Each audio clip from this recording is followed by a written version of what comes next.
Tujuan pembelajaran kita hari ini tentang kegiatan ekonomi yang pertama, siswa dapat menjelaskan kegiatan ekonomi secara global. Yang kedua, siswa dapat menjelaskan kegiatan produksi, distribusi, dan konsumsi. Seperti yang kita ketahui pada pertemuan sebelumnya, kegiatan ekonomi akan terus dilakukan oleh seseorang karena kebutuhan manusia semakin bertambah dengan dihadapkan pada alat pemuas kebutuhan yang terbatas. Lalu, apa yang disebut dengan kegiatan ekonomi? Kegiatan ini adalah kegiatan yang bertujuan menghasilkan barang atau jasa untuk memenuhi kebutuhan.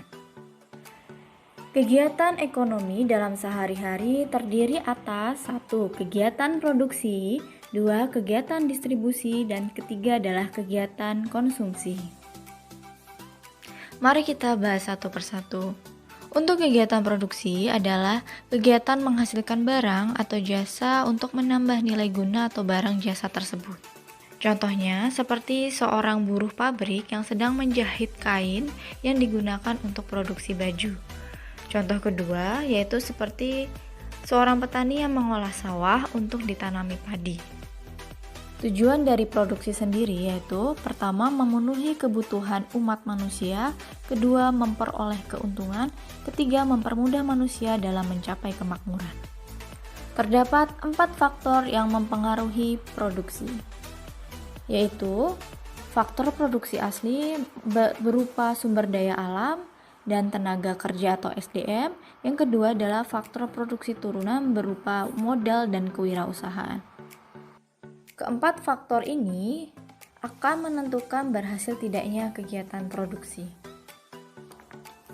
Yang pertama adalah faktor sumber daya alam. Faktor ini disediakan oleh alam untuk mendukung proses produksi sebagai bahan mentah. Contohnya seperti tanah yang bisa digunakan untuk lahan pertanian, pabrik, perkebunan, peternakan, dan lain-lain. Yang kedua, hutan dapat menghasilkan bahan mentah seperti kayu.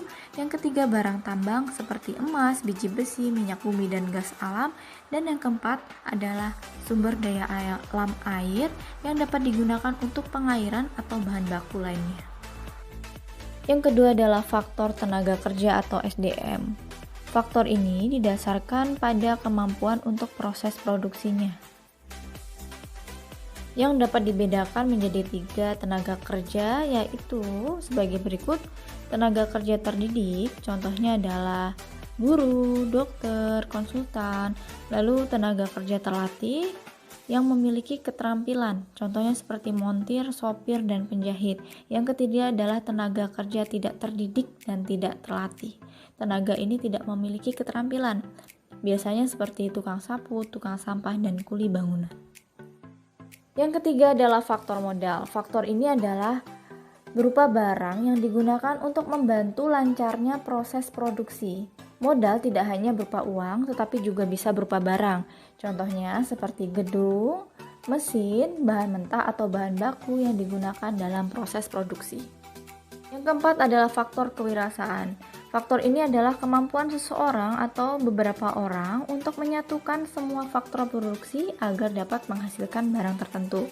Faktor produksi ini merupakan kemampuan menjalankan suatu perusahaan sehingga perusahaan tersebut dapat berjalan secara efisien dan menguntungkan. Kita lanjut ke kegiatan ekonomi berikutnya, yaitu kegiatan distribusi. Apa yang disebut distribusi? Singkatnya seperti penyalur.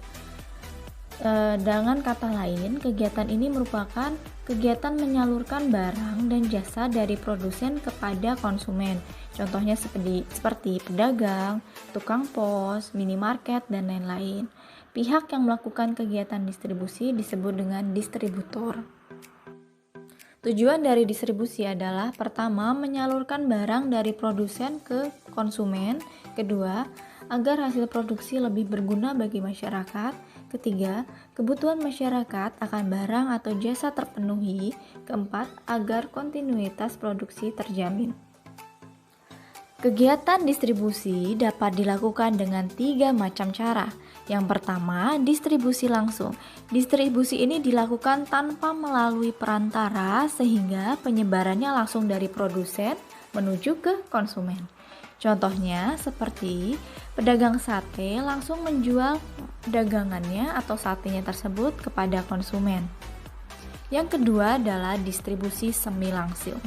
Distribusi ini dilakukan dari produsen ke konsumen melalui pedagang perantara yang merupakan bagian dari produsen. Contohnya yaitu pabrik tekstil menyalurkan kainnya melalui penyalur khusus.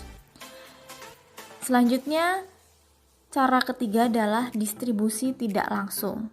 Distribusi ini merupakan sistem dari produsen ke konsumen melalui pertama ada agen, grosir, pedagang kecil yang bertindak sebagai pedagang perantara. Contohnya, perusahaan mie menjual mie instan ke minimarket seluruh Indonesia. Selanjutnya, kita akan membahas kegiatan ekonomi yang terakhir, yaitu kegiatan konsumsi. Kegiatan ini adalah kegiatan memakai, menggunakan, atau menghabiskan kegunaan setiap barang baik secara berangsur maupun sekaligus habis. Contohnya seperti berbelanja, memakan nasi, memakai sepatu, dan lain-lain. Terdapat beberapa faktor-faktor yang mempengaruhi konsumsi, yaitu perbedaan pendapat, harga, perkiraan harga barang pada masa yang akan datang, perbedaan selera, perbedaan usia, perbedaan jenis kelamin, perbedaan tingkat pendidikan, dan perbedaan lingkungan sosial, budaya, dan agama. Faktor-faktor tersebut tentunya mempengaruhi bagaimana konsumsi yang akan dilakukan.